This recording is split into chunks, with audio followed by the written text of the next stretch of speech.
मैं सरदार हूं और ऐसी कई उदाहरणें हैं पंजाब के अंदर। अगर किसी मुस्लिम के पास कब्रिस्तान नहीं था तो सरदारों ने अपनी जमीन देकर कब्रिस्तान बनाए। यह कौन सा अधिकार है कि मैं किसी को चीज दान देना चाहता हूं?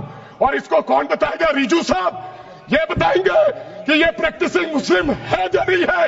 यह सरासर अन्याय है।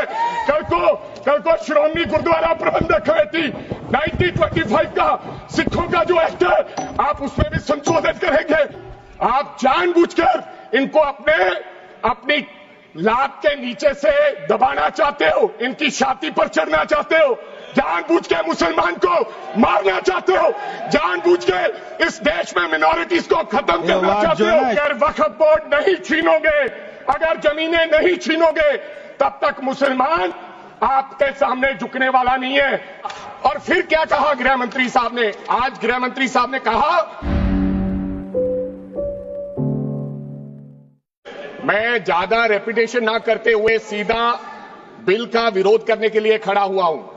मैंने आज देश के गृह मंत्री का अच्छे तरीके से भाषण सुना और उन्होंने बार बार एक ही बात को, 2-3 बातों को ज्यादा जोर दिया। एक तो उन्होंने कहा कि विरोधी दल भ्रम फैला रहे हैं, मुसलमानों के बीच डर फैला रहे हैं।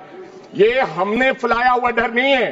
जब देश के मुसलमान को लगा कि देश में बीजेपी में 240 संसदों में एक भी मुसलमान सांसद नहीं है, हमारे लिए जगह नहीं है, तो वो डरने लगा। जब आपने कब्रिस्तान की बात की, आपने शमशान घाट की बात की, तो वो डरने लगा। जब गोधरा हुआ, जब मुजफ्फरनगर हुआ, जब दिल्ली हुआ, जब हरियाणा मेवात में दंगे हुए, तो देश का मुसलमान डरने लगा।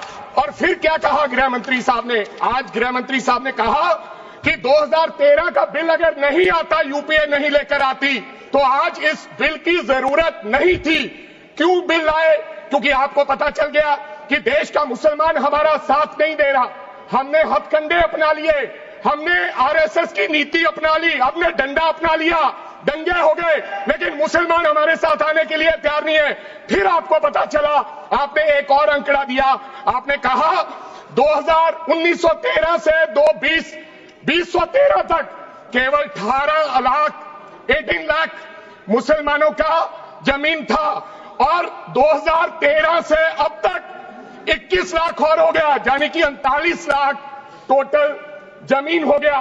तो आपको किसी ने समझाया मुसलमान को अगर आपके बस में करना है, ये आरएसएस की नीति नहीं अपनाएगा जितनी देर आप इनकी सांस प्रणाली बंद नहीं करोगे।